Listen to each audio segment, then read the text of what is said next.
meus amigos, mais uma vez nós estamos juntos aí nessa semana, nesse tempo de quaresma, levando sempre a oportunidade de compartilhar a palavra de Deus com você, sua família, seus amigos.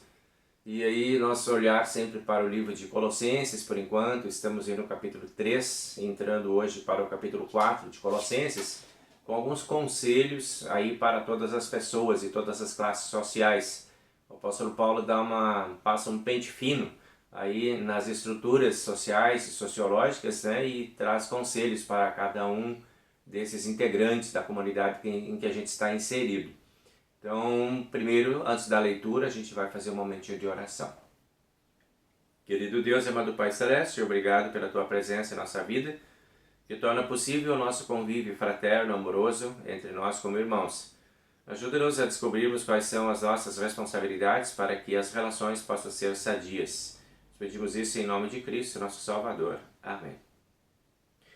Muito bem, então assim, sobre relações sadias, relações pessoais, relações sociais, familiares, enfim, né, qualquer tipo de relação que a gente possa ter com alguém. O objetivo é que essas relações elas sejam saudáveis, que elas sejam boas, que elas sejam construtivas, né, que elas contribuam para o bem daqueles que estão envolvidos. E isto é possível quando existem regras. Onde não existem regras, se estabelece o caos.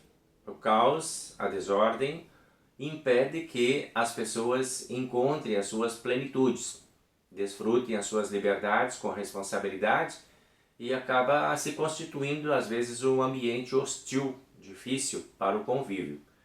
Então, olhando para este quadro, é que o apóstolo Paulo vai agora procurar os integrantes de cada dos grupos sociais, desse contexto geral em que nós estamos envolvidos, e vai trazer um conselho para cada um desses integrantes, né? Mostrando que cada um tem a sua parcela de responsabilidade. O que não é conveniente nesse contexto é fazer um fracionamento desse texto que às vezes as pessoas são tentadas a fazerem. Ou seja, eu vou fracionar aquilo que me interessa, vou arrancar do meio desse texto aqui e vou aplicar isso lá naquela pessoa que eu acho que ela está precisando disso. Então é comum que às vezes pais arranquem textos daqui e imponham a seus filhos. É comum que filhos peguem textos aqui e atirem aí para os seus pais.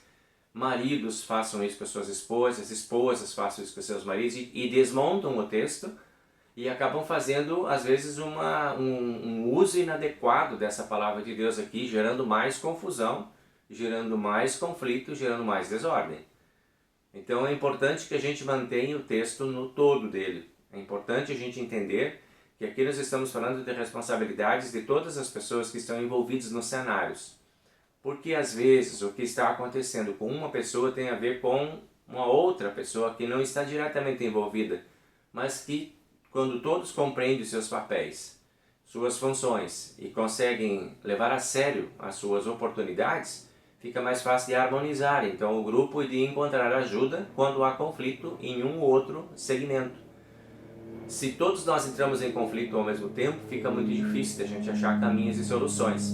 Então, por isso o apóstolo Paulo ele mantém aqui, como um título que posteriormente foi colocado na Bíblia, que achei bem interessante a forma como foi construído esse título: Viver bem com os outros.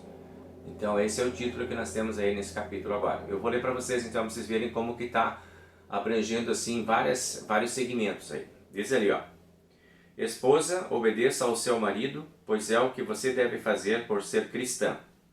Marido, ame a sua esposa e não seja grosseiro com ela.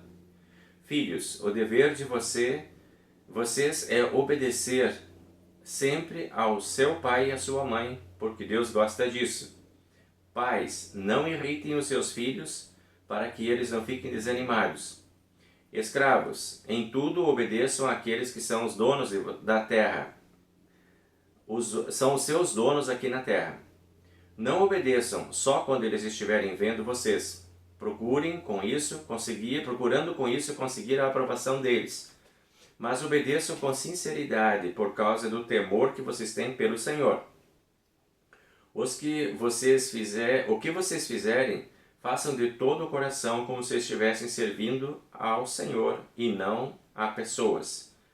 Lembrem que o Senhor lhes dará como recompensa aquilo que Ele tem guardado para o seu povo, pois o verdadeiro Senhor que vocês servem é Cristo.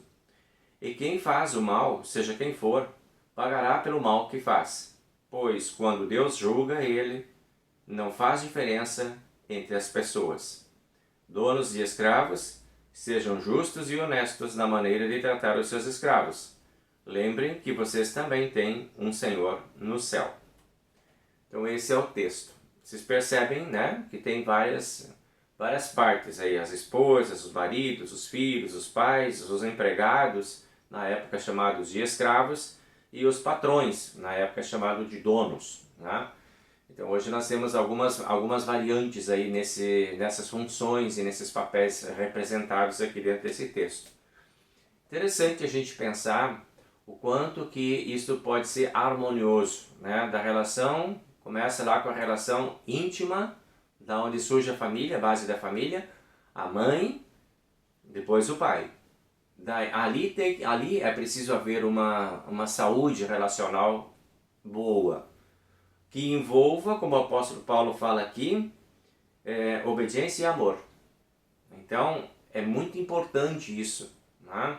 Que nada seja por imposição, não está dando poderes aqui a um ou a outro, no sentido de que, você tem que fazer porque ela disse que você tem que fazer e agora eu que vou fazer isso acontecer, eu que vou mandar em você, e você tem que ser obediente, ou alguma coisa assim, né? Mas isso não está autorizado, esse texto não autoriza nenhum tipo de ação nesse sentido, mas é no sentido assim da pessoa ter consciência. Não é eu que vou impor isso para a pessoa, é a pessoa que vai desenvolver essa consciência, e essa consciência ela está relacionada não a outra pessoa tanto quanto a Deus. Em todos os textos, em todas as abordagens aqui, o apóstolo vai dizendo, porque isso agrada ao Senhor. Porque não esqueça que vocês também têm um Senhor lá no céu. Não esqueça que vocês estão diante de Deus. Então veja que interessante essa abordagem de Paulo. Ele constrói uma perspectiva de saúde relacional baseada não na minha relação com o outro aqui, de que é o outro que exige de mim, mas da minha relação com Deus, que é Deus quem pede para mim. Então se eu preciso ser obediente, eu sou obediente por causa de Deus e não por causa de você. Se eu preciso amar, eu preciso amar por causa de Deus e não por causa de você. Você recebe o meu amor, você recebe o meu cuidado, você recebe a minha obediência, você recebe o meu respeito, porque eu devo isso a Deus. Então, essa relação aqui vertical, ela é primeira, e depois vem a relação horizontal. Se essa relação estiver bem com Deus, então a outra flui mais tranquilamente. O que não pode fazer, o que não pode acontecer, é que nesse campo horizontal nós queiramos construir relações à base de nós nos apoderarmos das pessoas. Quando pais querem se apoderar dos seus filhos, quando filhos querem se apoderar dos seus pais e mostrarem força entre si, eles estragam as relações. Agora, se um filho é obediente a seus pais por causa do respeito que ele tem por Deus, aí a coisa funciona diferente. Porque tem o mandamento de Deus, não é o mandamento do pai. É o mandamento de Deus que pede que o filho obedeça ao pai. Não é o pai que tem que cobrar isso e exigir como se ele fosse o inventor do mandamento. Ele recebe a obediência do filho e ele ensina o filho a obedecer a Deus primeiro. E dessa relação sadia do filho com Deus é que vai nascer a relação sadia com o pai aqui. Se não tiver essa, a outra não funciona.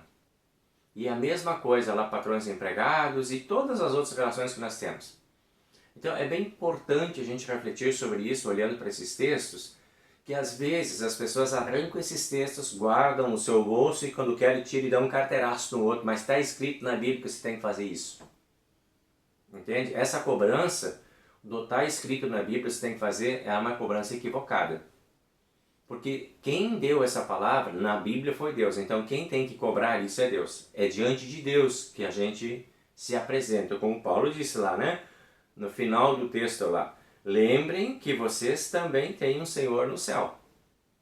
E é com Deus que a gente tem que ter a nossa relação primeira saudável, para que as outras relações fluam com mais tranquilidade, com mais serenidade, com mais transparência e com resultados melhores. Então, esse é um ponto importante para a gente refletir, né? Para a gente poder pensar um pouco nas nossas relações, que nem sempre são difíceis, nem sempre são fáceis. Né? A relação humana, toda relação humana é complexa, porque envolve as nossas falhas, as nossas fragilidades, as nossas fraquezas, os nossos defeitos. Isso tudo são elementos que desarmonizam as relações. Né? Então não podemos deixar que as nossas relações se deem baseadas e filtradas apenas pelas nossas próprias habilidades humanas, mas que a gente possa chamar Deus para essa relação. Quando você tem um problema com uma outra pessoa, chama Deus como teu conselheiro para poder lidar com aquela pessoa. Para que Deus limpe o teu coração, a tua mente, e ao teu jeito de ser, pensar e agir, para que você possa chegar no outro mais limpo, mais tranquilo, mais harmonizado, e aí quem sabe resgatar alguma crise que possa ter acontecido entre vocês lá. Então, é preciso sintonizar com Deus, harmonizar, afinar, alinhar com Deus, para que as outras relações fiquem mais sintonizadas, mais alinhadas, mais afinadas também. Esse é um caminho mais saudável, esse é um caminho melhor. Não foi à toa que Paulo conclui todos esses, né, esses conselhos aqui com aquela frase finalzinha ali no capítulo 4, versículo 1. Lembrem que vocês têm um Senhor no céu. É de lá que vem a inspiração e a orientação. Se existem leis para regular as relações humanas, são as leis de Deus. Não são as leis humanas que regulam, são as leis de Deus que regulam as relações humanas. E é com Ele, então, que a gente precisa buscar orientação. Fica aí para a gente pensar, para a gente refletir e amadurecer, e quem sabe poder aconselhar pessoas também nesse sentido, de fazerem esse exercício de espiritualidade. O Senhor nos abençoe e nos guarde, que o Senhor faça resplandecer o seu rosto sobre nós e tenha misericórdia de nós. Senhor, sobre nós levante o seu rosto e nos dê a paz. Amém. Gente, alegria em estar com vocês mais uma vez. Deus abençoe e até a próxima semana. Nos vemos.